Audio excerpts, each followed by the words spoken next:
क्या सच में एलियंस हम इंसानों को धरती से गायब कर रहे हैं? वेल, आज की इस वीडियो में ना सिर्फ मैं आपको उन लोगों से रूबरू कराऊंगा जो इसके एविडेंस आपको देंगे, बल्कि यूएनडीसी और नेशनल एजेंसीज के उन आंकड़ों को भी दिखाऊंगा जो इन दावों को काफी हद तक फेवर भी करते हैं। साथ ही साथ आज आप ये जानने की भी कोशिश करेंगे कि आखिर स्पेस में गए 100 में से 90 एस्ट्रोनॉट्स ने ये क्यों बोला है कि एकांत स्पेस में उनके स्पेसक्राफ्ट के दरवाजे को कोई बाहर से खटखटाता है। इसके साथ ही आज आप चाइना का एक ऐसा सीक्रेट बटन भी देखने वाले हैं जिसे अगर उसने प्रेस कर दिया तो बूम, पूरी दुनिया का इंटरनेट एक ही मिनट में बंद हो जाएगा। सो हाय गाइस, मैं हूं आकाश और आज की वीडियो होने वाली है काफी ज्यादा ओवरलोडेड ज्ञान से, तो इस वीडियो को लास्ट तक जरूर देखिएगा क्योंकि अगर आपने ऐसा नहीं किया तो आप बहुत कुछ मिस कर देंगे। Fact number 7। गाइस देखो, अगर आपको याद होगा तो आज से कुछ वीडियोस पहले मैंने आपको ये बताया था कि हमारा जो ये दिमाग होता है ये लगभग 2.5 करोड़ बुक्स की इंफॉर्मेशन को अपने अंदर स्टोर कर सकता है। लेकिन सवाल तो ये खड़ा होता है कि आखिर इतना छोटा सा दिमाग इतने ज्यादा डेटा को स्टोर कर कैसे सकता है? वेल गाइस, उसका जवाब है ये इमेज। असल में ये इमेज आपके दिमाग की सिर्फ 1 mm जगह का स्कैन है जिसमें आप क्लियरली ये देख सकते हो कि कैसे लाखों न्यूरल कनेक्शंस आपस में कनेक्ट होकर चीजों को स्टोर कर रहे हैं और उनको प्रोसेस भी कर रहे हैं। और लिटरली भाई ये साइज इतना ज्यादा छोटा है कि आप चावल के एक दाने को उठाओ, उसका भी जो 1/10 हिस्सा होगा ना भाई, उसके अंदर इतने बड़े स्केल पर न्यूरल कनेक्शन हमारे दिमाग के अंदर बनते हैं। अब देखो, एक क्विक मैथ लगाते हैं। हमारा पूरा दिमाग अप्रोक्सीमेटली 2.5 पेटाबाइट्स तक के डेटा को स्टोर कर सकता है और इसका टोटल वॉल्यूम 1,20,000 मिलीमीटर क्यूब होता है। जिस हिसाब से अगर देखा जाए तो सिर्फ 1 mm की जगह पर ही हमारा दिमाग लगभग 2.08 GB तक के डेटा को स्टोर कर सकता है। तो अब आप खुद से ये सोचो कि अगर सिर्फ इतनी सी जगह में ही हमारा दिमाग लगभग 2 GB डेटा को स्टोर कर रहा है तो भाई कंप्लीट ब्रेन में कितने बड़े अमाउंट में डेटा स्टोर होता होगा। और प्रैक्टिकली यही चीज हमें ये दिखाती है कि भाई यूनिवर्स ने हम इंसानों को कितना ज्यादा खास बनाया है। और इसलिए भी भाई आप कोई भी एआई उठाकर देख लो, कोई भी प्रोसेसर, मतलब कितना ही ज्यादा वो एडवांस फास्ट क्यों ना हो, वो इंसान के ब्रेन के प्रोसेसिंग या फिर स्टोरेज कैपेसिटी को भाई साहब कभी भी नहीं हरा सकता। सच में अमेजिंग। Fact number 6। गाइस सोचो कि इस प्लेनेट पर आप अकेले ही जिंदा बचे हुए हो, तभी अचानक से आपके घर के दरवाजे को कोई बाहर से नॉक करता है। ये कौन हो सकता है? भाई ये चीज सुनने में ही नामुमकिन और डरावनी लगती है, राइट? बट व्हाट इफ कि अगर मैं आपसे ये बोलूं कि स्पेस में जितने भी एस्ट्रोनॉट्स जाते हैं उनमें से 90% एस्ट्रोनॉट्स ने यही बोला है कि स्पेस में उनके दरवाजे को कोई बाहर से नॉक करता है। पर ये हो कैसे सकता है? एक्चुअली गाइस ये बात है साल 2003 की, जब चाइना ने पहली बार अपना मैन्ड स्पेस मिशन लॉन्च किया जिसका नाम था शेनजुई 5 और उसमें सवार थे चाइना के पहले एस्ट्रोनॉट यांग लेवाई। मिशन छोटा था, सिर्फ 21 घंटों का, लेकिन 18 घंटों के बाद कुछ ऐसा हुआ जिसने पूरी दुनिया को हिलाकर रख दिया। यांग ने कंट्रोल रूम से ये कहा, It sounds like someone's knocking on the hull from outside. Are you listening to me? Please respond.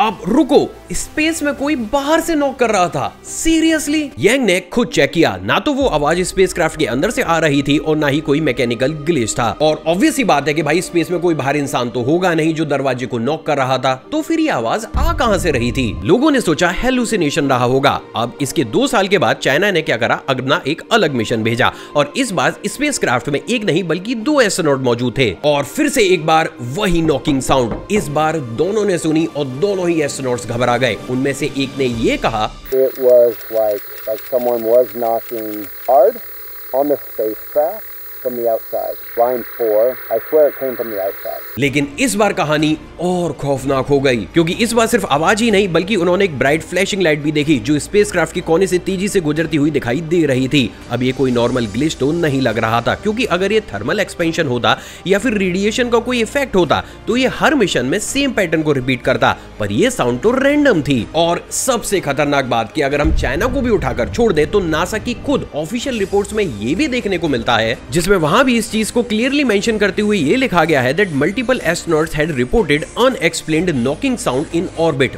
Origin unknown. मतलब ये चीज सिर्फ चाइना के साथ ही नहीं हो रही थी बल्कि ये तो एक ग्लोबल मिस्ट्री बन चुकी थी जो आज तक भी लगातार होती हुई चली जा रही है। प्रैक्टिकली ये हर एस्ट्रोनॉट के लिए एक ऐसा डरावना सच बन चुका है जिसे वो हर वक्त फील करते हैं, लेकिन दुनिया के सामने इसके खुलकर शेयर नहीं किया जाता क्योंकि शायद वो खुद भी ये नहीं जानते हैं कि इस आवाज का सोर्स आखिर है क्या। Strange but true. Fact number 5। जरा इस वीडियो क्लिप को देखिए। ये बंदा थोड़ी देर के लिए मालगाड़ी को देखता है और उसके बाद अचानक से 360 डिग्री घूमता हुआ मालगाड़ी की तरफ ही चला जाता है।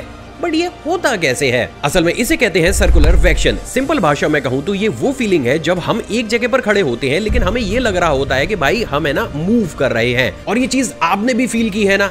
प्रैक्टिकली ये हमारे दिमाग का एक बहुत गंदा खेल होता है। देखो, हमारा दिमाग बड़ी चालाक चीज है। जैसे ही हमारी आंखें लगातार मालगाड़ी या फिर किसी भी ट्रक के कंटेनर को लगातार मूव होता हुआ देखती हैं, तो हमारा दिमाग बुरी तरीके से कंफ्यूज हो जाता है और ये हमारे दिमाग का एक बहुत अजीब सा बग है। असल में देखो, इसके पीछे दो चीजें काम करती हैं। पहली विजुअल्स, यानी कि हमारी आंखें जो कुछ भी देखती हैं, और दूसरी वेस्टिबुलर सिस्टम, जो कि हमारे शरीर को बैलेंस करने का काम करता है। अब देखो, जब हम लगातार किसी भी बड़े ऑब्जेक्ट को मूव होता हुआ देखते हैं, तो हमारी आंखें दिमाग को ये कहती हैं कि भाई ऑब्जेक्ट नहीं, बल्कि हम खुद मूव हो रहे हैं। जबकि हमारा जो ये वेस्टिबुलर सिस्टम होता है, ये तुरंत ही दिमाग को अलर्ट करके कहता है कि नहीं यार, बॉडी तो पूरे तरीके से स्टेबल है, कोई मूवमेंट नहीं हो रहा। अब सोचो, हमारे बेचारे दिमाग को एक ही समय पर दो अलग अलग चीजों को प्रोसेस करना पड़ता है, तो भाई कंफ्यूजन होना तो लाजमी ही है। और यही वो एक सबसे बड़ा रीजन है जिसके चलते हुए उस समय ना भाई हमारा दिमाग कंफ्यूज हो जाता है और हमें ऐसा लगता है कि मानो हमें चक्कर आ रही है, और हमें यह भी महसूस होने लगता है कि मानो आसपास की जमीन हिल रही है। और ये जो दिमाग की कमजोरी है ना, इसी का फायदा उठाया जाता है वीआर टेक्नोलॉजी में। देखो, प्रैक्टिकली वीआर के अंदर भी जानबूझकर ऐसे विजुअल्स दिखाए जाते हैं जिसे देखते समय दिमाग पूरी तरीके से ये बिलीव कर देता है कि बॉडी भी विजुअल्स के साथ मूव कर रही है, जबकि रियलिटी में आप उन सारे ही विजुअल्स को एक स्टेबल चेयर के ऊपर बैठकर देखते हो। तो नेक्स्ट टाइम जब भी आप लंबी लंबी मालगाड़ी को देखें या फिर किसी बड़े ऑब्जेक्ट को मूव करता हुआ देखें और आपको ऐसा लग रहा है कि मानो मुझे चक्कर आ रहे हैं, मेरी जमीन हिल रही है, तो प्रैक्टिकली इसके पीछे की साइंस भी अब आपको पता है। तो नेक्स्ट टाइम किसी और को बताना और रोले काट देना। फैक्ट नंबर 4, गाइज, आज से कुछ समय पहले बहुत सी डीप सी की फिशेस अचानक से सी सरफेस पर आ गई, जिसे देखने के बाद बहुत से लोगों ने ये बोला कि भाई शायद डीप सी में कुछ ना कुछ ऐसा हो रहा है जिससे डरकर ये जो फिशेस हैं ये अचानक से ऊपर की तरफ आ रही हैं। अब देखो, practically under water deep sea के अंदर क्या चल रहा है ये हम पता नहीं लगा सकते, क्योंकि भाई हम इंसान है, कोई एक्वामैन तो है नहीं कि बस ऐसी पानी में जंप करेंगे और भैया 1 दिन 2 दिन आराम से सारे सीक्रेट्स को एक्सप्लोर करके वापस ऊपर आ जाएंगे, राइट।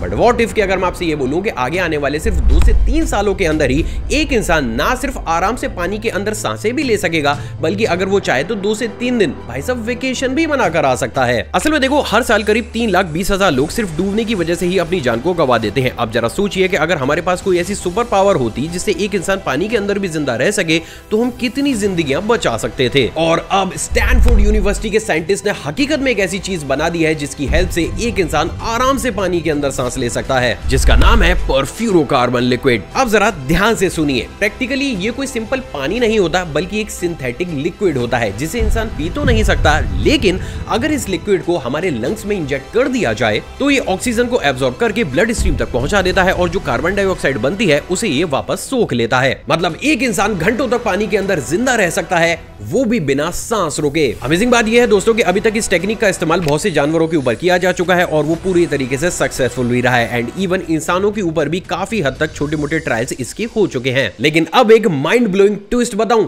प्रैक्टिकली देखो, हम इंसान ऐसा कर सकते हैं, इसका ये वाला थॉट किसी विद्वान साइंटिस्ट को नहीं बल्कि एक मूवी के राइटर को आया था जिसका नाम था जेम्स कैमरॉन। असल में उन्होंने साल 1989 में एक साइंस फिक्शनल मूवी द एबियस को बनाया था, जिसके एक सीन में एक चूहे को लिक्विड ब्रीथिंग करते हुए दिखाया गया था, और आज वो मूवी वाला कॉन्सेप्ट धीरे धीरे साइंस की रियलिटी बन रहा है। तो अब जरा खुद से ही सोचिए कि अगर ये चीज पूरे तरीके से सक्सेसफुल हो जाती है तो इंसानी इतिहास की सबसे बड़ी मिस्ट्री यानी कि हमारे डीप ओशियन, भाई उसके रास्ते भी हम चुटकी बजाते ही सारे पर्दे उठा देंगे। फैक्ट नंबर 3, दोस्तों, आपने भी इस चीज को नोटिस तो जरूर करा होगा कि जब भी हम किसी अननोन पर्सन से मिलते हैं और जरा सी ही उससे बातें करते हैं तो अंदर से ना एक आवाज आती है कि यार ये बंदा ना जेन्युइन है, जबकि कभी कभार बिल्कुल उल्टा होता है, सामने वाला बहुत मीठी मीठी चिकनी चुपड़ी बातें कर रहा होता है, लेकिन फिर भी अंदर से आवाज आती है यार कुछ तो गड़बड़ है। बट क्या प्रैक्टिकली एक इंसान के अंदर ऐसी कोई सुपर पावर होती है जिसकी वजह से हमें यह पता चल जाए कि भाई सामने वाला इंसान जिससे हम बातें कर रहे हैं वो सच बोल रहा है या फिर झूठ? सरप्राइजिंगली साइंस बोलती है हाँ। असल में जब भी कोई भी इंसान सच बोलता है तो उसके दिमाग में एक खास हार्मोन सडनली स्पाइक करके रिलीज होता है जिसे कहा जाता है ऑक्सीटोसिन, और कहा यह जाता है कि यही हार्मोन प्रैक्टिकली एक इंसान को सच्चा या फिर झूठा बनाता है, और इसलिए भी इसे ट्रस्ट हार्मोन या फिर ऑनेस्टी हार्मोन के नाम से भी जाना जाता है। अब देखो, अगर कोई भी इंसान झूठ बोल रहा होता है तो उसके दिमाग में यह हार्मोन अचानक से ही सप्रेस कर जाता है, और इसी की वजह से प्रैक्टिकली हमें यह पता चलता है कि भाई सामने वाला इंसान सच बोल रहा है या फिर झूठ। लेकिन अब एक मजेदार बात, भाई हमारे दिमाग को ये कैसे पता चल जाता है कि सामने वाले दिमाग के अंदर कौन सा हार्मोन कब रिलीज हो रहा है। देखो इसके लिए 2015 में ऑस्ट्रेलिया में एक इंटरेस्टिंग रिसर्च की गई, जिसमें साइंटिस्ट ने यह देखा कि जो लोग सच बोलते हैं उनके चेहरे पर ज्यादा रिलैक्सेशन, ओपननेस और प्रेडिक्टेबिलिटी होती है, जबकि झूठ बोलने वाले बार बार अपनी पलकों को झपकाते हैं, गले को साफ करते रहते हैं और उनकी वॉइस टोन और ब्रीथिंग में भी हल्के हल्के माइक्रो चेंजेस आते हैं। अब देखो कॉन्शियसली भले ही आप इन चीजों को नोटिस करें या फिर ना करें, लेकिन हमारा जो सबकॉन्शियस ब्रेन होता है ना भाई, ये हर वक्त ही सामने वाले इंसान की इन छोटी छोटी कमियों को पकड़ता रहता है और वहीं से ही खेल शुरू होता है मिरर न्यूरॉन्स का। असल में हमारे दिमाग में स्पेशल न्यूरॉन्स होते हैं जो कि सामने वाले इंसानों के इन्हीं माइक्रो एक्सप्रेशन को मिमिक करते हैं। मतलब सामने वाला इंसान कैसा फील कर रहा है, हमारा दिमाग इंटरनली उसी चीज को रिक्रिएट करता है। और देखो यही वो रीजन है जिसके चलते हुए अगर अचानक से आपके सामने कोई इंसान है जो बहुत ज्यादा इमोशनल हो जाए, हम उसे जानते भी नहीं है लेकिन फिर भी ना अंदर से यार एक वो फील आती है कि यार हम भी थोड़े से इमोशनल हो रहे हैं। अब देखो जैसे ये मिरर न्यूरॉन्स अपना काम करना शुरू करते हैं, हमारा दिमाग अपने आप ही कैलकुलेट करता है कि सामने वाले इंसान के दिमाग में कितना ऑक्सीटोसिन रिलीज हुआ होगा, जिससे हमें यह पता चलता है कि वो सच बोल रहा है या फिर झूठ। और वहीं से ही आती है वो अंदर की आवाज कि भाई ये बंदा जेन्युइन है या फिर कुछ तो गड़बड़ है। और अब सबसे तगड़ी बात, जर्मनी में नाजीज एरा में भी इसी टेक्निक का इस्तेमाल इंटेरोगेशन के अंदर किया जाता था, जिसमें वो लोग सामने वाले इंसान के चेहरे की माइक्रो एक्सप्रेशन को पढ़कर ये पता लगाते थे कि इंसान सच बोल रहा है या फिर नहीं। और ये चीज उस समय इतनी ज्यादा फेमस हुई कि इसे बाकायदा ऑफिशियल डॉक्यूमेंट्स में भी लिखा गया। तो नेक्स्ट टाइम जब भी आप किसी अननोन पर्सन से बातें करें और आपको ये जानना है कि भाई ये इंसान जेन्युइन है या फिर फेक, तो बस थोड़ा सा कॉन्शियस होकर उसकी बातों को सुनने लगिए और अंदर से ही आपका सबकॉन्शियस ब्रेन आपको ये बता देगा कि भाई इसकी बातों में कितनी सच्चाई है। फैक्ट नंबर 2, गाइज सोचो जरा कि आपके सामने एक ऐसा बटन हो जिसमें आपसे यह कहा जाए कि अगर आपने इस बटन को दबा दिया तो पूरी ही दुनिया का इंटरनेट एक ही सेकंड में बंद हो जाएगा। ना व्हाट्सएप, ना इंस्टाग्राम, ना गूगल, ना ही दुनिया की मिलिट्री एक दूसरे से बात कर पाएगी, ना ही बैंकिंग चलेगी, ना ही ट्रांजैक्शन होंगे और पूरी की पूरी दुनिया डिजिटली ब्लैकआउट में चली जाएगी। अब आप ये सोच रहे होंगे कि भाई कौन सी साइंस फिक्शनल मूवी का सीन उठाकर ले आए हो, लेकिन नहीं, ये रियलिटी है और प्रैक्टिकली आज की डेट में ये चाइना की कैपेबिलिटी भी। देखो दुनिया का 99% इंटरनेट डीप सी केबल के जरिए चलता है और ये केबल समुद्र की सतह से हजारों मीटर नीचे पूरे ग्लोब में फैली होती हैं। लेकिन ट्विस्ट ये है कि इन केबल्स के बीच में कुछ 6 से 8 बड़े इंटरनेशनल हब्स भी होते हैं, जहां पर सारे ही नेटवर्क की केबल्स आपस में आकर कनेक्ट करती हैं। यानी कि ये हब्स इंटरनेट की धड़कन है। अब जरा ये सोचिए कि इन हब से निकलने वाली केबल्स को अगर काट दिया जाए तो एक ही सेकंड में बूम, इंटरनेट पूरी दुनिया से गायब। और यही है वो बटन जिसकी बात मैंने शुरुआत में कही थी। तो अब ये सवाल खड़ा होता है कि अगर ये चीज इतनी ही ज्यादा आसान है तो अभी तक इसे किया क्यों नहीं गया। देखो गाइज, ये केबल्स कोई मामूली वायर नहीं होती, इनकी लंबाई हजारों किलोमीटर की होती है और इन्हें लोकेट करना समुद्र के अंधेरे और गहराई में ऑलमोस्ट इम्पॉसिबल होता है। लेकिन जहां अमेरिका और बाकी की कंट्रीज एआई डिवाइसेस को डेवलप करने में काफी ज्यादा बिजी थी, तो वहीं पिछले 4 साल से चाइना एक सीक्रेट डिवाइस को भी बना रहा है, जिसका सिर्फ एक ही मकसद है इन अंडर वाटर सी केबल्स को डिटेक्ट करना और सिर्फ 1.5 सेकंड के अंदर उन्हें काट डालना। अब देखो बात आ जाती है 2025 की, तो साल 2025 में चाइना की डिवाइस पूरी तरीके से बनकर तैयार हो चुकी है। मतलब आज इस मोमेंट में चाइना के पास वो पावर है कि अगर वो चाहे तो पूरी दुनिया के इंटरनेट को एक ही झटके में खत्म कर सकता है। और सबसे खतरनाक बात, इस पर कोई भी अभी तक ना ही इंटरनेशनल लॉ मौजूद है और ना ही कोई भी ट्रीटी। यानी कि टेक्निकली अगर चाइना आज की डेट में ऐसा करता है तो कोई भी लीगल एक्शन उसे फेस तक नहीं करना पड़ेगा। लेकिन क्या चाइना वास्तव में ऐसा करेगा? असल में दोस्तों, ये टेक्नोलॉजी चाइना की तरफ से सिर्फ एक स्टेटमेंट है पूरी दुनिया के लिए, एक ऐसी चेतावनी जिसमें चाइना ये बताने की कोशिश कर रहा है कि भाई उससे उलझने की कोई जरूरत नहीं है, क्योंकि जो भी उससे उलझेगा वो देश फाइनेंशियली, डिजिटली और मिलिट्री बेसिस पर पूरे ही तरीके से कुछ ही सेकंड्स में कोलैप्स कर जाएगा। और जेन्युइनली भाई ये चीज हमें ये आभास कराती है कि चाइना भाई किस लेवल पर जाकर चीजों को सोचता है। फैक्ट नंबर 1, जरा सोच के देखिए कि रात 2 बजे आप अपने बेड पर लेटे हुए हैं और अचानक से तेज रोशनी से आपकी आंखें खुलती हैं। आंखों के ठीक सामने एक अजीब सी शक्ल के लोग मौजूद हैं और कुछ ही सेकंड्स में आप हवा में उड़ने लगते हो और जब होश आता है तो आपको कुछ भी याद तक नहीं रहता। वेल, अब ऐसा मेरा नहीं बल्कि ये उन लोगों का स्टेटमेंट है जो कि प्रैक्टिकली ये क्लेम करते हैं कि एलियंस ने उन्हें धरती से उठाया और कुछ ही घंटों के बाद उन्हें टेस्ट सब्जेक्ट बनाकर वापस उनको अर्थ पर छोड़ गए। पर क्या ये सिर्फ इमेजिनेशन है या वास्तव में हमारी अर्थ पर बहुत कुछ ऐसा हो रहा है जो हमसे छिपाया जा रहा है? चलो आज यही जानने की कोशिश करते हैं। Part 1, the hill couple. साल 1961 अमेरिका का एक शादीशुदा कपल बेटी और बार्ने हिल एक रोड ट्रिप पर थे। रात के करीब 10 बज रहे होंगे जब अचानक से इस कपल को ये लगा कि भाई एक तेज सी रोशनी उनके कार के ऊपर घूम रही है और जब इस रोशनी को देखने के लिए वो कार से बाहर निकले, बैंग, सब कुछ शांत हो चुका था और सारी ही चीजें अचानक से नॉर्मल हो गई। लेकिन एक चीज जो नॉर्मल नहीं हुई वो थी घड़ी, क्योंकि उन्होंने ये नोटिस किया कि उनकी घड़ी रात के 10 नहीं बल्कि अब 12 बजा रही थी। यानी कि ये कपल 2 घंटे से एक ऐसी जगह पर था जिसके बारे में उन्हें कुछ याद तक नहीं। अब स्ट्रेंजली जब इस इंसिडेंट के बारे में उन्होंने अपने फ्रेंड्स एंड फैमिली को बताया तो उन सभी को ये एक तरीके का हेलुसिनेशन लगा और किसी ने भी इनकी इस बात पर बिलीव तक नहीं किया। लेकिन जब उन्होंने फोर्सफुली ये सारी चीजें दुनिया को बताने का ट्राई किया तो फाइनली खुद यूएस गवर्नमेंट के 2 ऑफिशियल्स के सामने 2 अलग अलग हिप्नोसिस सेशंस को कंडक्ट किया गया और सरप्राइजिंगली उन दोनों ने ही 2 अलग अलग हिप्नोसिस सेशन में सेम बात बोली, जिसमें उन्होंने ये बताया कि उन्हें ऐसा फील हुआ कि मानो कुछ अजीब सी क्रिएचर्स ने उन्हें हवा में उठा लिया है और उन पर कुछ एक्सपेरिमेंट किए जा रहे हैं और फिर वो वापस उन्हें अर्थ पर छोड़ गए। अब देखो, हिप्नोसिस सेशन एक ऐसा सेशन होता है जिसमें कोई भी इंसान चाहकर भी झूठ नहीं बोल सकता। तो अगर प्रैक्टिकली ये दोनों लोगों ने ये सोचा कि हम एक झूठी कहानी बताएंगे और पूरी दुनिया को उसके साथ शेयर कर देंगे तो ऐसा कर पाना इस सेशन में नेक्स्ट टू इम्पॉसिबल था। बट सरप्राइजिंगली ऐसा नहीं हुआ। इसके बाद उन दोनों ने यह भी बताया कि जब रात 12 बजे उन्हें होश आया तो उनकी नाक में दर्द हो रहा था। इसके बाद खुद मेडिकल एक्सरे से बात कंफर्म हुई कि उन दोनों ही लोगों की नोज के अंदर इंटरनल इंजरी हुई थी और वो इंजरी भी भाई दोनों में एक जैसी ही थी। तो क्या ये सिर्फ एक अजीब इत्तेफाक था या फिर कुछ और? प्रैक्टिकली इसका जवाब आज तक भी हमारे पास मौजूद नहीं है, लेकिन ये पूरी दुनिया का सबसे पहला ऐसा ऑफिशियल केस बना जिसमें खुद यूएस गवर्नमेंट को भी यह मानना पड़ा कि शायद मे बी किसी भारी परजीवी ने इन दोनों ही लोगों को अर्थ से उठाया था। पार्ट सेकंड, अ ब्राजील फार्मर। ब्राजील के एक फार्मर एंटीनियो विलास ने देर रात पुलिस स्टेशन में आकर ये कंप्लेंट लिखी कि जब वो रात का खाना खाने के बाद बाहर खेत में टहल रहे थे तो एक अजीब सी उड़ती हुई चीज ने उन्हें हवा में उठा लिया। इसके बाद 2 से 3 घंटे तक वो कहां गायब रहे उन्हें कुछ भी याद नहीं। स्ट्रेंज बात यह है दोस्तों कि जब एंटीनियो पुलिस स्टेशन में इस रिपोर्ट को लिखा रहे थे तो उनकी नाक से भी खून बह रहा था। जिसके बाद मेडिकल एग्जामिनेशन को किया गया तो ये बात पूरी तरीके से क्लियर हुई कि एंटीनियो को भी उस कपल की तरह नाक के अंदर इंजरी हुई थी। बट सैडली क्योंकि पूरा ही इंसिडेंट होता हुआ किसी ने भी नहीं देखा था तो इस केस को ठंडे बस्ते में डाल दिया गया। पार्ट 3, अ न्यूयॉर्क लेडी। गाइस, ये वाला इंसिडेंट अभी तक का सबसे ऑथेंटिक इंसिडेंट माना जाता है, जिसमें साल 1989 में न्यूयॉर्क के आसमान में शॉकिंगली एक औरत 12th फ्लोर से यूएफओ की तरफ हवा में उड़ती हुई बहुत से लोगों को दिखाई दी,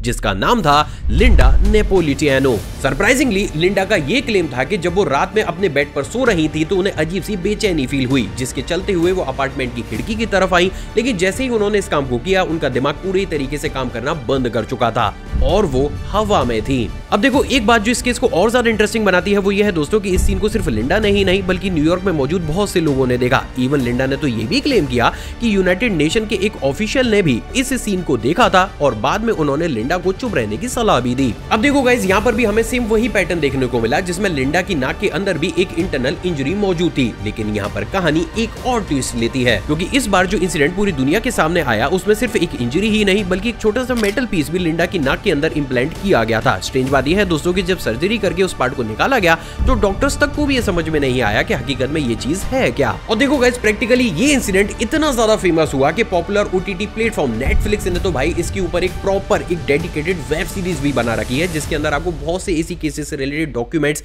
और एविडेंस भी देखने को मिल जाएंगे। बट वेट अ सेकेंड भाई, अगर इतनी बड़ी तादाद में लोग इस धरती से गायब हो रहे हैं तो क्या इसका कोई ऑफिशियल डेटा भी हमारे पास मौजूद है? असल में दोस्तों, यूनाइटेड नेशंस, यूएनडीसी और नेशनल एजेंसीज के हिसाब से हर साल लगभग 8 से 10 लाख लोग इस पूरी दुनिया से गायब हो जाते हैं, जिसमें से लाखों लोगों का तो कोई क्लू तक नहीं मिलता, ना कोई कॉन्टेक्ट, ना कोई सीसीटीवी फुटेज और ना ही कोई एविडेंस। अब इंटरेस्टिंगली इन 8 से 10 लाख लोगों में पता है इंडिया कितना कंट्रीब्यूट करता है? भाई साहब, 1 लाख लोगों से ज्यादा। बट सवाल तो ये खड़ा होता है कि भाई हम कोई पानी तो है नहीं जो एवं हवा में भाप बनकर गायब हो जाएंगे। तो क्या सच में कोई भारी परजीवी हम इंसानों को अर्थ से गायब कर रहा है और उनमें से कुछ को वो टेस्ट सब्जेक्ट बनाकर वापस अर्थ पर छोड़ देते हैं? क्योंकि देखो, अगर आपको याद होगा तो आज से कुछ समय पहले बहुत से देशों के आसमान में बहुत सी अजीब सी लाइट्स हमें हवर करती हुई दिखाई दे रही थी। एंड इवन आज भी इंडिया में भी बहुत सी ऐसी वीडियो सोशल मीडिया पर अपलोड की जाती है जिसमें अजीब सी लाइट हमें हवर करती हुई दिखाई देती है। अब देखो गाइस, यहाँ पर बैठकर मैं ये नहीं बोल रहा हूँ कि वो सारी ही वीडियोज या एविडेंसेस पूरे तरीके से सच होते हैं, लेकिन उनमें से कुछ चुनिंदा ऐसी वीडियोस भी होती हैं